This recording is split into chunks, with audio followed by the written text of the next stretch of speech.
और दिवाली की बात हो और मिठाई की बात खास ना हो, ऐसा हो ही नहीं सकता। लेकिन ये खास चर्चा होगी एक खास अंदाज में। मेरे साथ हर्षा उपाध्याय हैं कोटक म्यूचुअल फंड से बात करने के लिए। बात तो हमेशा म्यूचुअल फंड की होती है हर्षा आपके साथ, लेकिन आज हम मिठाई की बात करने वाले हैं। हम ये जानने की कोशिश करेंगे काजू कतली का स्वाद कैसे होगा, बर्फी कैसी होगी और फिरनी किस तरह से स्वादिष्ट लगेगी, लेकिन म्यूचुअल फंड के टर्म्स में। क्योंकि mutual funds over the time period curate होते हैं और संदेश की तरह होता है। बड़े केयरफुली आप फंड मैनेजर्स इन पर स्टॉक सिलेक्शन करते हैं, ट्रेंड्स को देखते हैं, समझते हैं।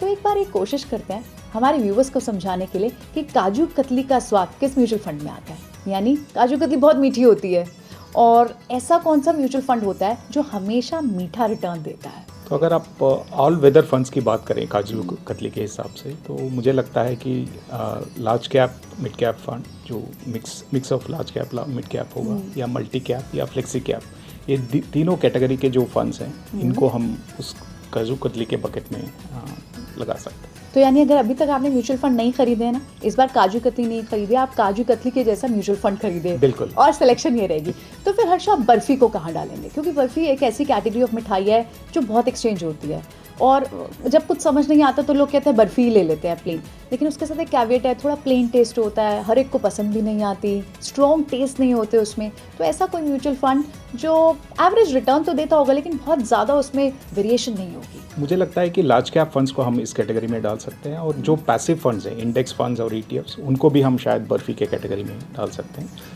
एक तरफ से प्लेन से फंड्स हैं बट लेकिन ज़रूर स्वादिष्ट स्वीट भी रहेंगे और हमेशा ज़्यादा यूज़ में आएंगे, ज़्यादा चलन में आएंगे। ठीक है, इसके बाद एक खास मिठाई जो बहुतों की बहुत पसंदीदा होती है वो है फिरनी या फिर खीर।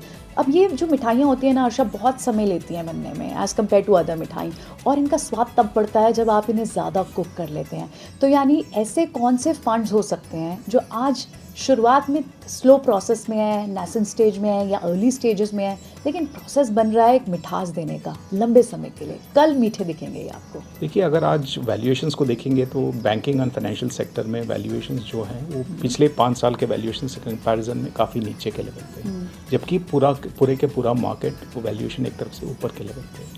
तो हमें लगता है कि यहाँ पे हो सकता है कि और थोड़ा शॉर्ट टर्म हेडविंड्स हो, लेकिन अगर आप यहाँ पे बने रहेंगे और स्टैगर्ड इन्वेस्टमेंट्स करते जाएंगे तो आपका जो लॉन्ग टर्म एक्सपीरियंस रहेगा वो ज़रूर अच्छा रहेगा। तो मुझे लगता है कि बैंकिंग सेक्टर का जो थीमेटिक फंड रहेगा उसको इस कैटेगरी में डाल सकते हैं। तो पर्टिकुलरली थीमेटिक, और थीमेटिक में भी बैंकिंग, ये होगी फिरनी या फिर खीर। लेकिन हर्षा, इतनी सारी मिठाइयों की बात की, आपकी फेवरेट मिठाई भी जाननी होगी।